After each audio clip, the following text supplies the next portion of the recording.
Buenas tardes amigos, bienvenidos a esta nueva emisión de Espacio Lúdico y les saluda como siempre Susana Ortiz. Bueno, fíjense, como la vez pasada estuvimos hablando acerca de la escritura y de todas las, pues todos los detalles, ¿verdad?, que tiene el que escribamos y cómo al estar haciendo este proceso manual de escribir, pues nos dábamos cuenta de cómo el cerebro funcionaba, ¿no? Todas estas sinapsis, todas estas cosas que hace el cerebro para pues para conectarse, para cómo moviliza nuestro sistema nervioso, todo esto que, bueno, estos procesos que hace. Y bueno, como el cerebro es uno de los temas a los que más curiosidad me da, porque siempre sigo aprendiendo y siempre voy encontrando cosas nuevas que me parece muy interesante ir entendiendo acerca de los procesos de cómo pensamos y sobre todo cómo puede influir esa manera de pensar a lo largo de nuestra vida. Obviamente también es bien sabido que hablar del cerebro, como lo vimos en los libros, en el libro, ¿verdad?, de que le dedicamos los programas anteriores sobre la escritura, pues también se puede reformatear, se puede reprogramar, le podemos enseñar muchas cosas nuevas y pues podemos tener cambios increíbles. Pero el cerebro es el único órgano irreemplazable. Y de bueno, pues les traje por esto este libro que se llama Tu Supercerebro. Está editado por Paidós y está escrito por Kaja Nordengen, no sé si se pronuncia así, pero ella es una neurocientífica noruega que a través de este libro nos va explicando cómo funciona nuestro cerebro, todo lo que nuestro cerebro, cómo está formado y me pareció muy interesante compartirles acerca de este tema el día de hoy, porque creo que va muy de la mano con esto que ya aprendimos acerca de cómo unos simples ejercicios de escritura pues nos pueden llevar a modificar hasta actitudes y patrones de pensamiento. Entonces, esto tiene una respuesta porque obviamente el cerebro pues es un órgano increíble, es un órgano del que todavía no acabamos de aprender, no acabamos de entender todavía muchas cosas y bueno, pues como cada día se aprende algo nuevo, pues ahora nuestra autora Kaja nos hace unas explicaciones increíbles. Fíjense, bueno, vamos a tener hoy coro porque mi gato está desesperado por salir a atrapar un pajarito, pero obviamente pues no la voy a dejar. Fíjense.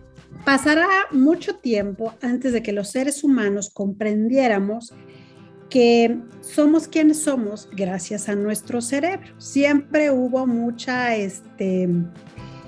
fíjense, antes se ligaba el cerebro como un órgano que, pues, feo, que no servía, como que nadie le entendía qué era esto del cerebro. Incluso durante mucho tiempo la prioridad se le dio al corazón como este órgano tan bonito donde ponemos el amor y ponemos cosas tan lindas, ¿no?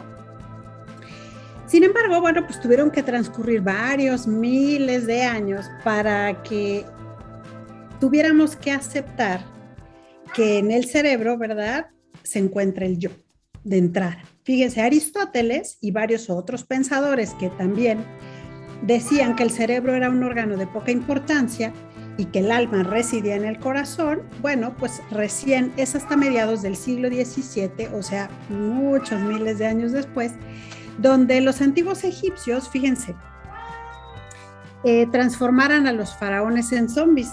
Son los primeros en darle la relevancia al cerebro.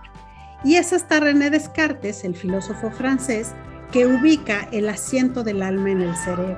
O sea, cómo este lugar que fuimos dando a través de la historia del cerebro, pues quién sabe qué será y además está bien feo, ¿no?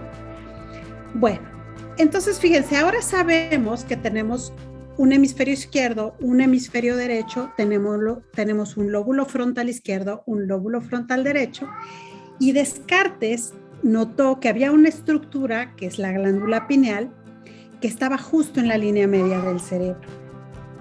E interpretó este signo como que ahí era donde estaba el asiento del alma. Y bueno, pues esto no era algo que se dijera así tan simple, porque Pues desde mucho tiempo atrás, pues no se sabían muchas cosas, no entendíamos todas las propiedades que tiene el cerebro como tal. Y bueno, pues no sabíamos qué pasaba. Pero fíjense, si todas las propiedades que constituyen el yo se hallan en el cerebro, entonces se vuelve evidente que uno no sería quien es si no tuviéramos un cerebro. El reconocimiento de que el cerebro es fundamental para la vida también se refleja en nuestras leyes. Por ejemplo, la muerte cerebral equivale hoy a la muerte de un individuo. Y con esta condición, cuando hay muerte cerebral, es que es posible que podamos dar nuestro consentimiento para donar nuestros órganos que todavía están vivos y pueden ser trasplantados, ¿no?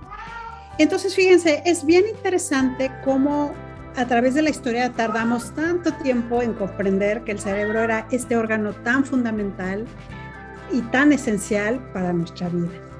Y es esta parte que nos hace ser yo, que nos da nuestro auténtico, pues, personalidad, ¿no? Que nos muestra quiénes somos. Y esta superficie ondulada, ¿verdad? Que tenemos en el cerebro, que parece como una nuez, ¿no? Estas nueces de Castilla, se llama corteza cerebral. Y esta masa es como un compactado de neuronas. Fue la revolución, fíjense, el descubrimiento de esto fue la revolución en la historia de la evolución de los hombres. Cuanto mayor es la corteza cerebral del animal, se dice que son mayores las posibilidades de que tenga una inteligencia elevada. Hace 500 millones de años solo existía lo que llamamos el cerebro reptiliano, un cerebro muy pequeñito que se conoce hoy como el rombencéfalo. Tuvieron que pasar otros 250 millones de años para que se desarrollara el cerebro mamífero más antiguo que llamamos el sistema límbico, que es otra parte de nuestro cerebro. Y el cerebelo y la corteza cerebral se desarrollaron en los mamíferos hace unos 200 millones de años, ¿no? Prácticamente, pues recién apareció, ¿no? Nada más hace 200 miles de años por allá. Que esto en términos evolutivos, pues es algo muy reciente, ¿no? Y que a pesar de que digamos, ay, pues es un titipuchal de tiempo, pues no. ¿Qué pasa con nuestro cerebro reptiliano? Y esto es algo que es importante ir comprendiendo, porque esta gran corteza cerebral que tenemos los seres humanos es como un resultado, ¿no? De este proceso evolutivo, obviamente, porque las especies que tienen corteza cerebral responden mejor a los cambios de aquellas que carecían de esta corteza. Entonces, pues, los dinosaurios que no tenían esta corteza cerebral, pues al venir este cambio climático, pues estos procesos, ¿verdad? Que hubo en la Tierra, pues obviamente no supieron qué hacer y pues se extinguieron, ¿no? Porque fíjense, el Stegosaurus pesaba 5 toneladas, pero tenía un cerebro de apenas 80 gramos, o sea, prácticamente del tamaño de un limón. Y si además tenemos en cuenta que este mini cerebro no tenía corteza cerebral, pues hoy en día solo conocemos al Stegosaurus pues, por los dibujos, por las imágenes, por cosas, ¿no? Que películas. Pero bueno, pues simplemente se fue. Y aunque la corteza cerebral es lo que nos convierte en la especie más inteligente de la Tierra, no nos habríamos arreglado sin las demás partes del cerebro, ¿no? Sin este cerebro límbico y sin cerebro reptiliano. La parte que se encuentra ubicada entre lo más profundo del cerebro y que es fundamental para nuestra existencia es este cerebro reptiliano, que consiste en el tronco encefálico y el cerebelo. Fíjense, el tronco encefálico es el mayordomo perfecto porque se ocupa de que todo funcione en nuestro cuerpo sin que tengamos que pensar en ello. Él sabe lo que tiene que hacer y hace que funcionemos. No tenemos que estar dando instrucciones todo el tiempo de cómo hacerlo. Y fíjense, las neuronas del tronco encefálico regulan la respiración, el ritmo cardíaco y el sueño. Jamás descansa. Independientemente de que estemos despiertos o estemos durmiendo, siempre va a estar trabajando.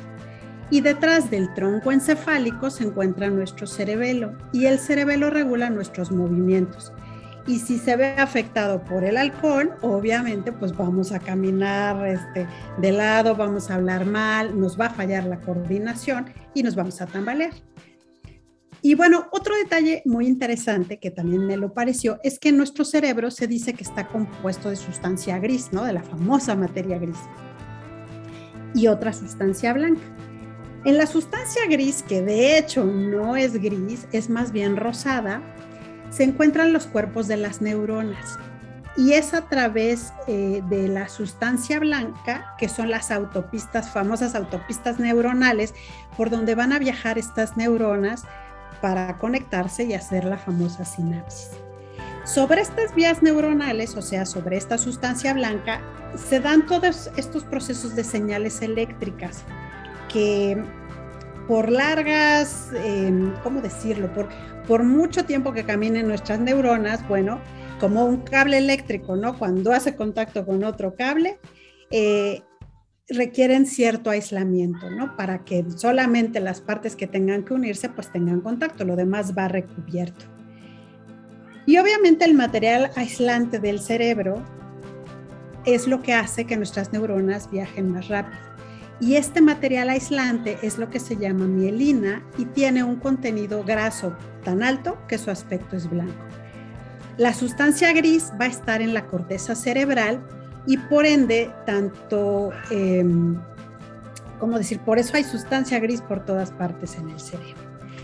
Y es muy interesante ir entendiendo todo este funcionamiento porque vamos a darnos cuenta al final que es posible cambiar muchos de nuestros patrones de comportamiento si reeducamos a este cerebro y si reeducamos a nuestras neuronas y si hacemos estas nuevas sinapsis para que tengamos pues obviamente otra visión de lo que estamos haciendo y podamos cambiar pues muchas cosas, ¿no? Desde actitudes, maneras de pensar, reacciones, pues para sentirnos mucho mejor. Bueno, dice, el cerebro de los seres humanos tiene todavía la estructura del cerebro de los mamíferos más antiguos.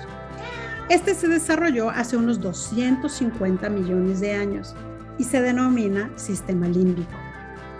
La parte más antigua de la corteza cerebral y algunas de las sustancias gris con las neuronas pues forman este sistema.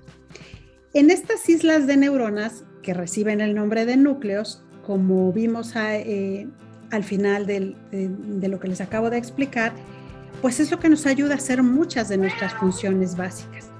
Y por ejemplo, el sistema límbico se trata de lo que ella dice por sus siglas en inglés, las famosas 4 Fs, que son fighting, flighting, feeding y fucking, que quería decir lucha, huida, alimento y sexo. La lucha porque tengo que defenderme en el medio ambiente.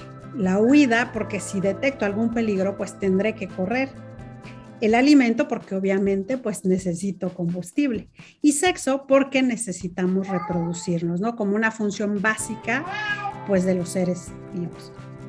Y el núcleo, que es lo más importante del sistema límbico, es la amígdala que se encuentra en los lóbulos temporales. Esto es muy interesante conocerlo porque fíjense, la amígdala es una estructura que mide de 3 a 5 centímetros, que tiene la forma de una pequeña salchicha y es una de las partes más primitivas de nuestro cerebro. Esta salchicha se llama hipocampo. Y bueno, pues le llaman así porque parece un de estos hipocampos marinos, ¿no? Se me fue ahorita el nombre, pero caballito de mar. Y esto es muy importante para la memoria como para la orientación espacial, porque nos puede ayudar a recordar desde la tabla de multiplicar, pero también nos puede ayudar con este entendimiento matemático a ubicarnos dónde estamos, a dónde vamos, a saber pues por dónde andamos. Y aquí también, dentro de esta parte del cerebro, tenemos el tálamo, que bueno, también tiene otra función muy especial porque el tálamo sería como el que sabe todos los chismes, sabe todo lo que está pasando en nuestro cuerpo y entonces es quien puede ayudarnos a resolver pues muchas de nuestras situaciones que vamos enfrentando a lo largo de nuestra vida. Vamos a hacer una pausa y enseguida regresamos con Tu Supercerebro de Kaya Nordengren.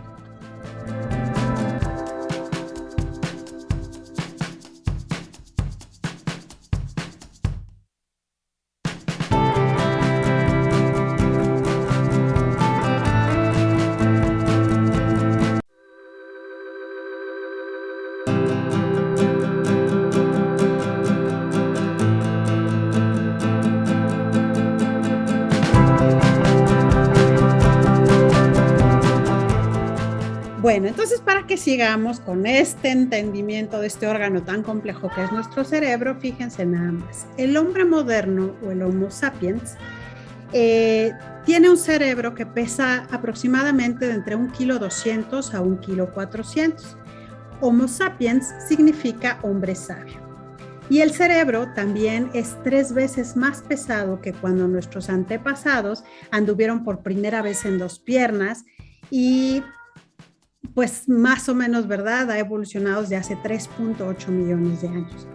Obviamente, pues vamos, en nuestro cerebro cada vez se ha ido haciendo más grande, lo que nos ha permitido desarrollar una inteligencia que es exclusiva de los hombres, ¿no? De este Homo sapiens.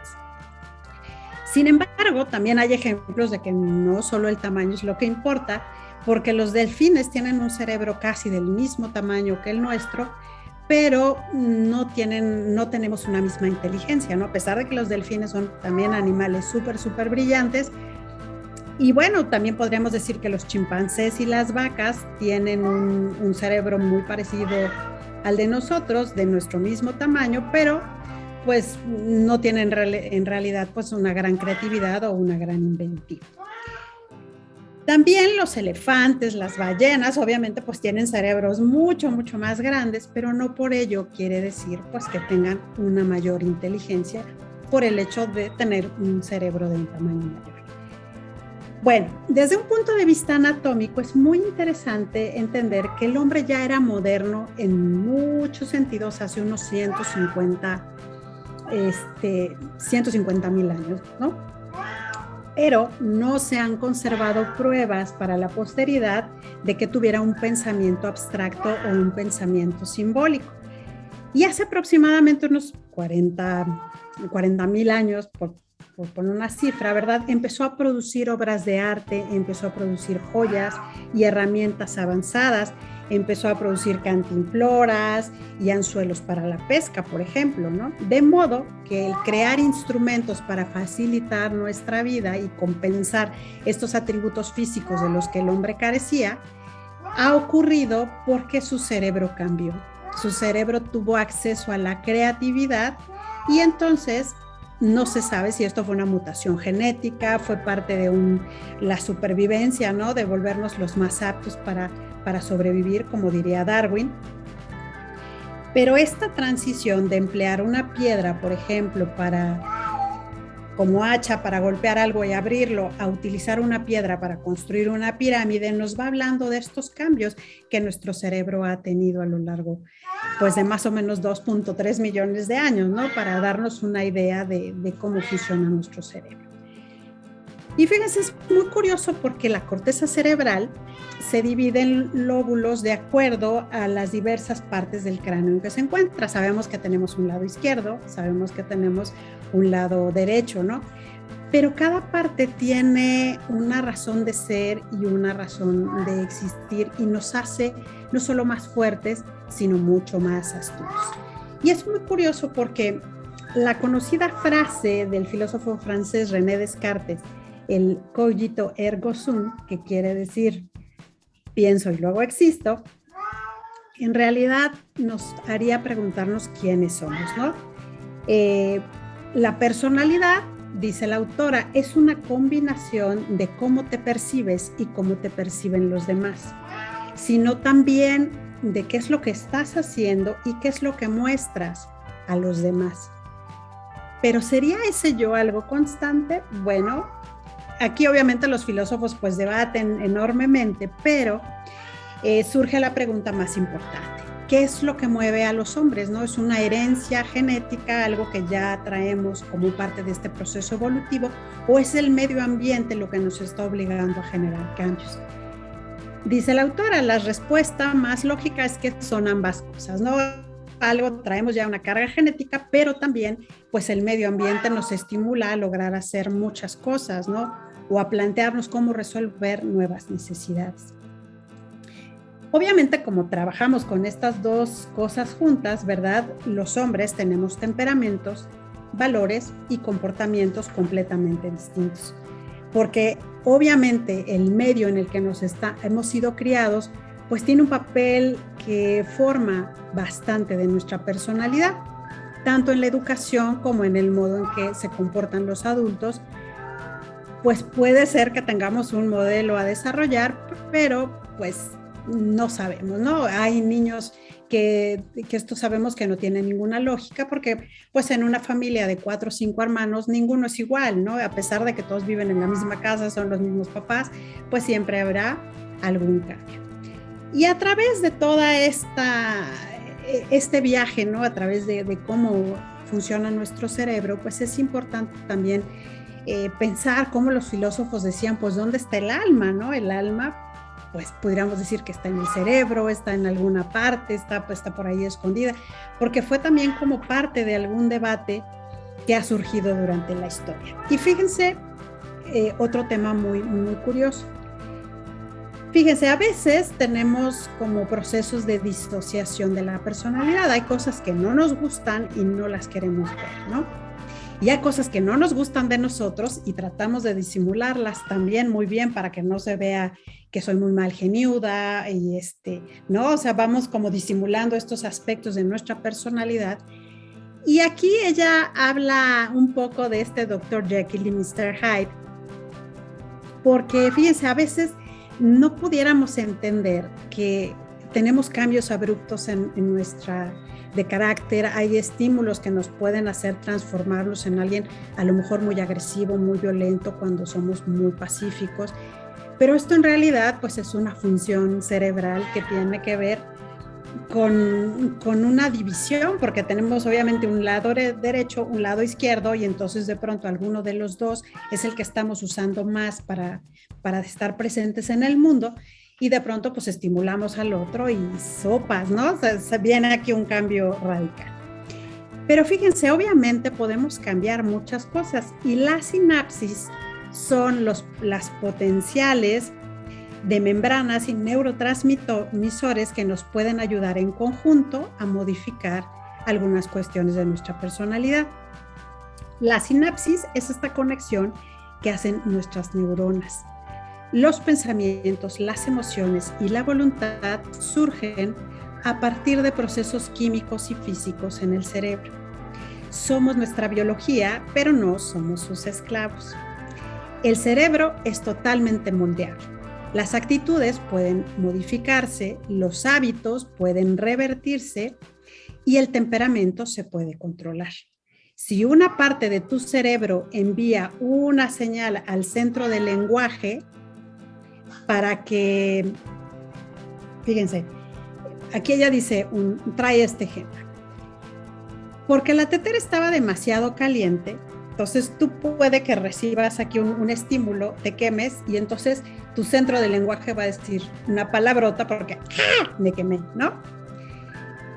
El lóbulo frontal puede venir a mi rescate para que yo no quede como una peladísima, ¿no? Delante de todos los que me están viendo porque me acabo de quemar y ya dije un improperio. O a lo mejor cuando estás a punto de enviar un correo electrónico que escribiste en medio de un ataque de furia y de pronto decides borrarlo y empezar de nuevo, pues es porque mi lóbulo frontal me está defendiendo, ¿no? Entonces, bueno, esto sucede porque nuestro cerebro pues va, ¿cómo decirlo? Nos va moldeando, nos va tratando de mantener en un equilibrio.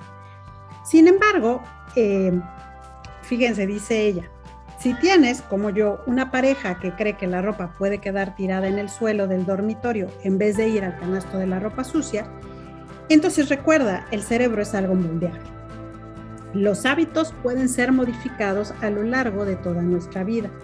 Si no obstante estos cambios que deseas de tu pareja son esenciales, entonces pues puedes evaluar sencillamente cambiar de pareja porque pues a lo mejor hay cosas que no vamos a lograr.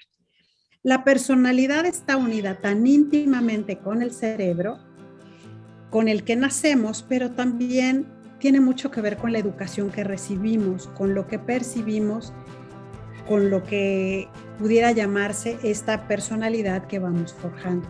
Sin embargo, algunos rasgos de nuestra personalidad sí pueden modificarse en términos cotidianos. Entonces, sí es importante ir entendiendo que nuestro cerebro nos da muchas opciones y si aprendemos esta química y estas funciones que hacemos entendiendo cómo se compone nuestro cerebro, pues es factible que podamos lograr muchos cambios, ¿no? Por ejemplo, ya sabemos que tardamos 21 días en forjar un hábito nuevo, por ejemplo, ¿no? Entonces, si yo estoy constante, puedo enseñarle a mi cerebro a hacer un nuevo hábito. Si yo trato de mantenerme un poquito más calmada, bueno, seguramente también podré con los ejercicios y las conexiones adecuadas, pues también puedo lograrlo. Se dice que los seres humanos somos animales de manada y estamos diseñados con un cerebro que nos permite colaborar y obedecer órdenes. Y esto es algo decisivo para que una sociedad funcione. Porque imagínense, ¿no? De pronto, pues no podemos ir solos por la vida. Hay cosas para las que requerimos trabajar en equipo, que requerimos apoyarnos. Y esto es algo que se nos ha sido dado con esta evolución cerebral, ¿no? Somos seres sociales, seres que sabemos convivir, seres que sabemos trabajar en equipo y seres que sabemos también seguir órdenes. Obviamente, pues aquí hay todo un tema, ¿no? Porque podemos a lo mejor seguir un líder que no sea el adecuado, pero bueno, pues para eso también tenemos cierta inteligencia de la que se nos ha dotado y pues podemos ir aprendiendo mucho acerca de nosotros. Bueno, fíjense, esto me encantó, porque siempre hemos escuchado que ocupamos solamente un 10% de nuestro cerebro, ¿no? Y que, si ocupara todo el cerebro, pues sería una lumbrera, ¿no? Bueno, pues esto no es más que un mito y ahorita, regresando de esta pausa, se los voy a platicar. No tardamos.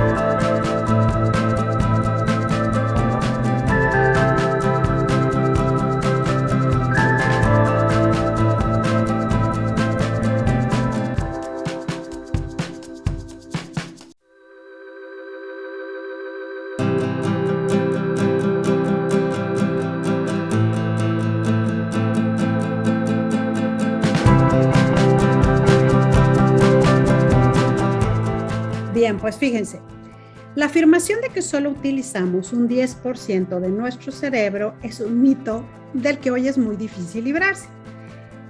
Esto pues no ayuda mucho porque Hollywood constantemente nos está bombardeando con estos mitos, ¿no? Como esta película Lucy, de esta chica que le dan una pastilla, no sé si la vieron, y de pronto, bueno, su cerebro funciona así como con un potencial y ella se vuelve súper brillante y hace muchas cosas, sí. Pero fíjense, dice la autora, desde el punto de vista de la neurociencia, pensar que solamente ocupamos el 10% de nuestra capacidad cerebral es un disparate. Afortunadamente no es cierto que el 90% de nuestro cerebro se encuentra inactivo. Utilizamos, sí, el 100% de nuestro cerebro. De lo contrario, la evolución difícilmente no lo habría desarrollado, por el alto gasto de la energía que esto implica. Pero que utilicemos todas las neuronas no significa, sin embargo, que no se puede extraer más potencial del cerebro. Las neuronas pueden utilizarse en miles de redes neuronales, más de lo que actualmente es el caso. Las sinapsis también se pueden volver más efectivas, de esta manera que nuestro cerebro se está organizando y reorganizando todo el tiempo. Y el cerebro se reorganiza por sí mismo de manera que vamos adquiriendo nuevos aprendizajes, nuevas experiencias, cosas nuevas, porque el cerebro es un gran almacén de información que vamos obteniendo a través de la experiencia, la práctica o la educación. Entonces, fíjense, cuando algo no nos sale bien, dice ella, hay que decir por ahora. Por ejemplo, ella pone el caso que es muy mala para orientarse y que ella dice, por ahora no me oriento muy bien. Pero ya una vez que le agarra la onda, igual que nos pasa a todos, ya agarramos el mapa, ya sabemos para dónde y cómo, pues le entendemos muy bien. Pero no, la idea de esta lectura es que no nos quedemos con el decir, yo soy pésima para esto, no, por ahora no me sale. Pero una vez que yo ejercite mi cerebro y ponga más atención, claro que lo voy a poder lograr. Porque el cerebro no es un disco rígido que ya está lleno cuando nacemos. El cerebro consiste en alrededor de 86,000 millones de neuronas que están cambiando constantemente. Por lo tanto, siempre podemos aprender más cosas y siempre podemos mejorar mucho, mucho más de lo que ni siquiera nos imaginamos. Porque es curioso pensar en este almacenamiento de recuerdos que hace el cerebro. Fíjense, el cerebro almacena de una vez y para siempre. Esto que nos llama la atención y que aprendemos, a lo mejor cuando tenemos 2, 3, 4 años, se nos va a quedar para el resto de nuestras vidas y se va almacenando. En algún momento necesitamos recurrir a esta información y entonces, pues obviamente la vamos a recordar. Ay, espérenme, una invasora. Bueno, fíjense bien. Es un proceso constante el que hace el cerebro en el que las experiencias y los recuerdos nuevos se van entremezclando con los recuerdos más viejos. Es poco lo que se almacena si estás desconcentrado. Y cuando estás agotado después de largos días de concentración previos a un examen, tienes la sensación de que la cabeza está repleta, que ya sencillamente no hay lugar para nada de tanto que hemos estado almacenando información. Muchos investigadores en neurociencias creen, sin embargo, que nuestra capacidad de almacenamiento es casi ilimitada. Si olvidamos algo, no es que se haya borrado, es que a veces tenemos problemas para encontrarlo. ¿Trataste alguna vez de recordar, por ejemplo, un nombre que olvidaste y de pronto se queda uno pensando y en la mitad de la noche, ¡ay, ya me acordé!, ¿no? Que hasta brinca uno de que ya me acordé. Bueno, fíjense, cuando estamos ocupados con algo completamente distinto, es muy común que esto suceda. Y esto es uno de los argumentos que utilizan muchos de los investigadores para afirmar que los recuerdos no se borran. Solo que a veces pues, nos cuesta trabajo ir al archivo donde los metimos. Incluso tomando esto en consideración, sabemos que nuestro cerebro, tanto consciente como inconscientemente, realiza muchos procesos de clasificación mediante la evaluación de lo que sí puede ser importante para mí y lo que no. Y rara vez almacena lo que es considerado como algo intrascendente. Sin embargo, asusta ser demasiado tajante en este campo porque pues nunca hay que decir nunca, ¿verdad? La memoria es, a pesar de todo, un proceso también muy, muy flexible. Al parecer, también podríamos almacenar provisoriamente ciertos detalles de información que al final, pues, puede que nos sirvan, ¿no? Si siempre queda la duda. Y a veces podemos incluso sorprendernos al recordar cómo era el auto que pasó junto a ti justo unos segundos antes de que, por ejemplo, te asaltaran, ¿no? Que es un fenómeno muy traumático. Entonces, de pronto nos centramos en un solo hecho, pero al paso del tiempo, pues podemos ir pensando que en realidad sí recordamos otros hechos, otros colores, las personas que estaban alrededor, no sé, hay como mucha información que sí tenemos, pero que de momento, pues por el estrés o por todo aquello que pues va ocurriendo, ¿verdad? Se nos olvida. Y fíjense cómo podemos recordar incluso a través de la nariz. ¿Notaste alguna vez que un olor o un sabor te trae un recuerdo? El área de la corteza que está ligada con el recuerdo es la que interpreta los olores y está ubicada, o sea, están muy cerquita, ¿no? De la corteza. Por lo tanto, ambas están estrechamente conectadas y funcionalmente, de modo anatómico, pues también tienen una conexión. Por eso un olor conocido puede hacer que recordemos algún acontecimiento de nuestra vida y eso recibe el nombre del fenómeno de Proust. Entonces, fíjense cómo es interesante ir entendiendo todo esto que pasa en el cerebro y por eso cómo es tan importante, por ejemplo, ahora que se ha puesto de moda esto de la aromaterapia, los aceites esenciales, ¿no? De que efectivamente los aromas viajan por nuestro cerebro a una velocidad tal que te pueden transportar a un momento muy bonito o incluso algo que te evoque cierta tristeza o hasta un enojo, ¿no? Entonces, bueno, como el cerebro sí recibe a través de todos estos estímulos, pues a veces cosas que nos pueden ser beneficiosos, ¿no? Y bueno, también obviamente, pues aquí habla de la famosa demencia o el blackout, que cuando pues de pronto a lo mejor se nos pasaron las copas y se nos olvida lo que dijimos, lo que hicimos y tenemos como un borrón negro ahí en la película de nuestra vida porque ya ni siquiera nos acordamos qué pasó.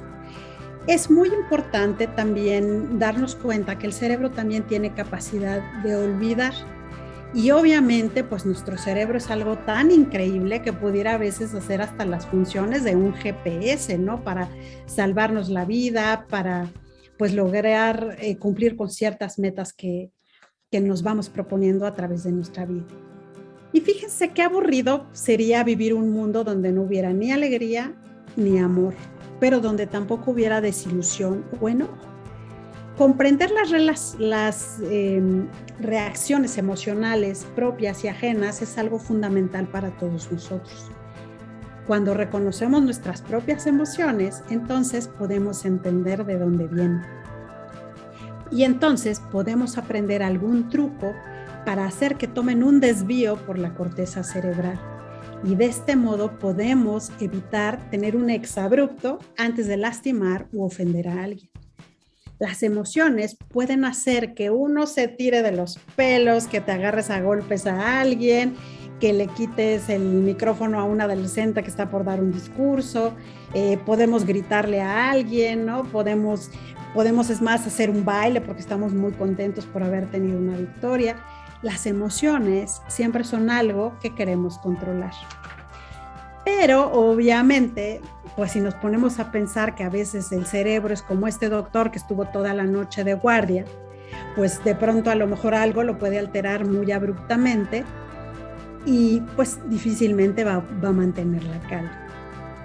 Entonces dice, nadie, ¿verdad? Nadie queremos tener estos exabruptos, nadie queremos lastimar. A veces nos da mucho temor arreglar alguna situación porque puede que la empeoremos, pero fíjense, no tenemos todas nuestras emociones bajo nuestro control, porque las emociones pueden tomar dos caminos distintos antes de expresarse. Uno es el desvío a través de la corteza cerebral, donde vamos a aplicar este alto y esta pausa, decir, a ver, tranquila, piensa, no, tampoco es para tanto, ¿verdad? Y que podamos corregir incluso antes de expresar las emociones. Sin embargo, también nos podemos ir a la otra parte más primitiva, ¿verdad? Donde vamos directo a la parte más primitiva del cerebro y pues ni modo, ¿no? Entonces es esta parte donde hacemos estas cosas que de pronto son temerarias y que dice uno, ¿de dónde me salió el valor para aventarme del paracaídas o de dónde tuve la fuerza o el impulso para hacer esto que hice, ¿no? Porque el cerebro, insisto, a veces podemos viajar hacia la corteza cerebral, que es ya más evolutiva y tener más calma, o podemos ir a nuestro cerebro reptiliano primario y pues no entender razones y ahora sí agárrense, porque quién sabe qué puede pasar.